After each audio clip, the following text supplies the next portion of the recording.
Você com toda certeza lembra disso.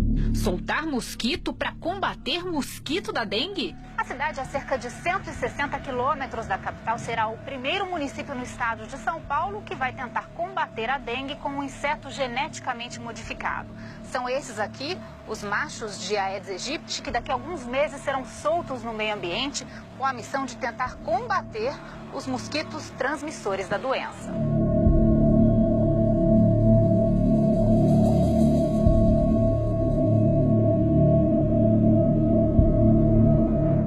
Em 2011, mosquitos Aedes aegypti geneticamente modificados foram soltos em algumas cidades brasileiras. Era o começo do projeto Aedes transgênico aqui no Brasil. A promessa era que os mosquitos transgênicos machos copulariam com as fêmeas selvagens e as crias morreriam ainda no estágio larval sem chegar à idade adulta. Seria maravilhoso se tudo fosse assim, mas não foi bem isso o que aconteceu. Quando falamos em vídeos passados sobre os eugenistas milionários que financiam pesquisas em diversas universidades famosas para sutilmente levar à frente uma agenda de redução populacional global, somos rotulados de lunáticos apocalípticos ou teóricos conspiracionistas. Mas, exatamente como já aconteceu a outras informações controversas taxadas pejorativamente de teoria da conspiração, hoje, uma dessas ditas teorias está saltando do terreno especulativo conspiratório e se mostrando bem real.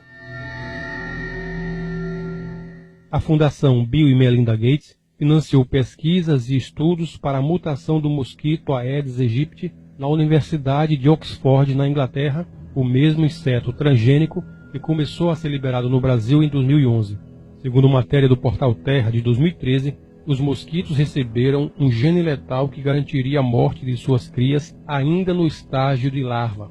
Esses mosquitos, apenas os machos, soltos no meio ambiente, cruzariam com as fêmeas selvagens, transmitindo para os ovos o gene mortal.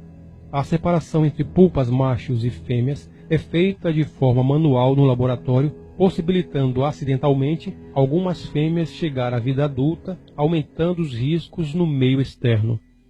A morte prematura dos insetos, ainda em forma de larva, realmente acontece com 100% de sucesso, mas lá, no limpo e asséptico laboratório. Soltos na cidade, a história é outra.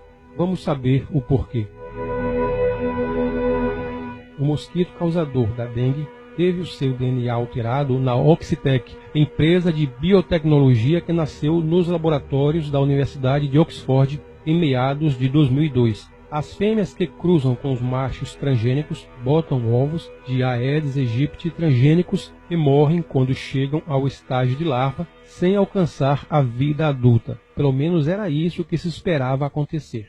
No entanto, existe um antibiótico que pode reverter a sentença de morte das larvas, a tetraciclina. Nos laboratórios da Oxitec, os ovos transgênicos destinados a chegar à vida adulta para depois soltos no meio urbano, copular com as fêmeas selvagens, são expostos à tetraciclina e por isso não morrem. Viram os mosquitos transgênicos que serão soltos. Mesmo havendo a possibilidade das larvas modificadas sobreviverem nas cidades, os testes em campo prosseguiram. Ou seja, mesmo que remota, existe a chance dos ovos, entrando em contato com a tetraciclina dispersa no meio ambiente, chegar à vida adulta, mas isto foi ignorado. O primeiro local de testes do mosquito geneticamente modificado foi nas Ilhas Caimã, ao sul de Cuba, devido à ausência de leis de biossegurança. Após os protestos e depois de adiar testes semelhantes em 2006, a Malásia se tornou o segundo país a liberar os mosquitos transgênicos em dezembro de 2010 e janeiro de 2011. 6.000 mosquitos foram soltos numa área, diga-se de passagem, inabitada do país. Aqui no Brasil, a partir de 2011, os 18 milhões de mosquitos soltos nas cidades de Jacobina, Minas Gerais e em Juazeiro, na Bahia, superam em milhões os insetos liberados nas Ilhas Caimã e Malásia juntas, segundo números da Moscamed, uma organização social que trabalha em parceria com a Oxitec. O problema é que resquícios do antibiótico tetraciclina são facilmente encontrados em ambientes urbanos, especialmente em panoramas como o brasileiro, onde dejetos hospitalares, domésticos e humanos são quase sem nenhum controle assimilados em córregos, esgotos e lixões a céu aberto, criadouros potenciais do Aedes aegypti.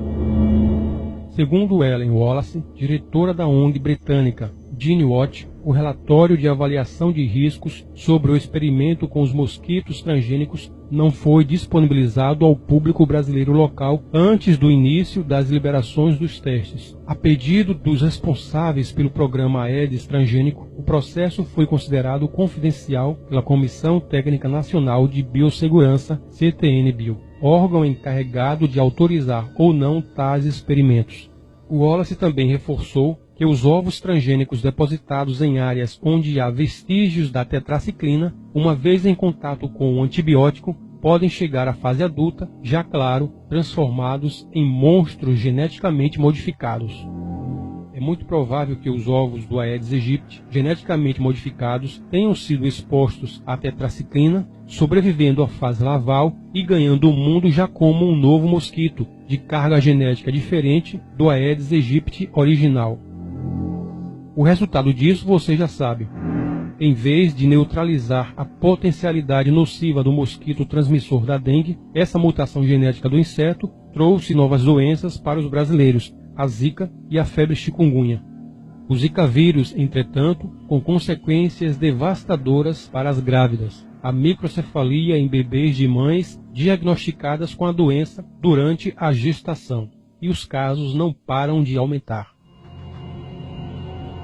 Mas você pode dizer, mas a intenção dos pesquisadores era boa, eles agiram de boa fé, era mesmo para anular os efeitos maléficos do mosquito. Será mesmo? Será que não havia interesses escusos por trás dessa fabricação de mosquitos transgênicos?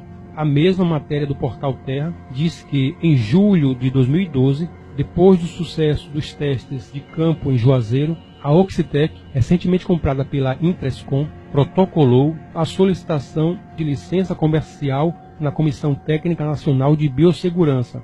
Desde o final de 2012, a empresa britânica possui CNPJ aqui no Brasil e mantém um funcionário em São Paulo. Mais recentemente, com os resultados promissores dos experimentos em Juazeiro, alugou um galpão em Campinas e está construindo o que será sua sede brasileira. O país representa hoje seu mais provável e iminente mercado, o que faz com que o diretor global de desenvolvimento de negócios da empresa, Glenn Slade, viva hoje numa ponte aérea entre Oxford e São Paulo. Ou seja, tal como aconteceu com as sementes transgênicas na agricultura, os mosquitos geneticamente modificados serão comercializados para países, estados e municípios que desejarem controlar as populações do inseto. Haverá um comércio de mosquitos transgênicos.